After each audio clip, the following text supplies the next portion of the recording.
Let's turn our attention to the links. No golf event this week, at least not one that we're going to be talking about here. But the big announcement today is that Steve Stricker, the captain for the American team in the 43rd Ryder Cup, has made his 6 selections for his captain's picks, led by Tony Finau, Xander Schauffele, Jordan Spieth, Harris English, Daniel Berger, and Scotty Scheffler. Most notably, Patrick Reed was left off the list.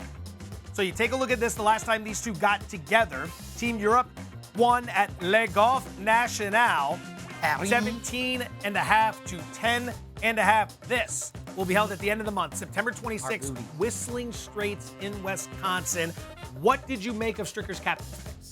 I like what he did because he prioritized current present form from the near term and, the long term of this year over past successes. Phil Mickelson won the PGA, but that was months ago, and his form hadn't been as good.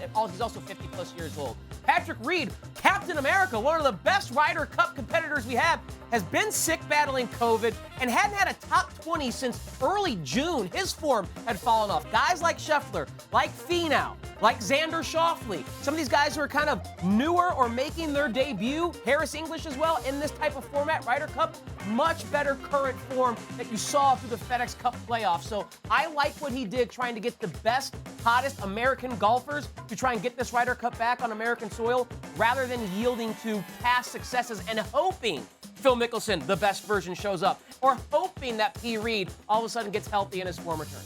The word that comes to mind when I see these selections and this team in general, inexperience. 6 of the 12 golfers on the American team have never played in the Ryder Cup before. 2 of the automatic qualifiers, Patrick Cantlay, congratulations on winning the FedEx. It's a nice $15 million payday. Isn't it, though? And then in addition, Colin Morikawa has never played in this as well. And then 4 of the selections, Schauffele, Scheffler, Harris English, and Daniel Berger, have never been in this event as well.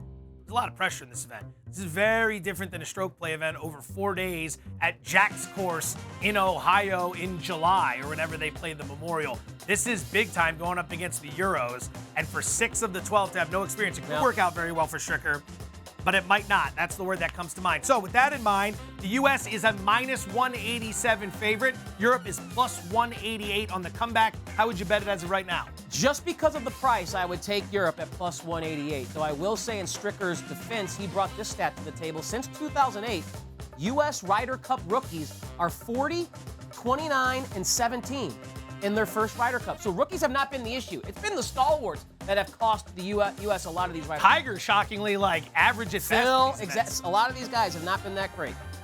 I will take Europe as well at this price. Inexperience is the key. With this much inexperience, there's a word that comes to mind as well. It's variance. Maybe these guys play tremendous. Maybe they play poorly. This is on a links-style course at Whistling Straits. Where was links golf originated? Scotland, England. These guys have the advantage. They have the advantage. They grew up playing in these conditions. They're coming over as a dog against a lot of inexperienced players. If I got to make a play, it's going to be Europe plus money, plus 188, just considering everything we've laid out. Morikawa's been hurt too. Koepka just withdrew because of his wrist injury. There's a lot of questions on the Americans. A lot of variance, but they do have a few weeks to get it right. For us, we don't have a few weeks to get it right. We have a few moments to get it right.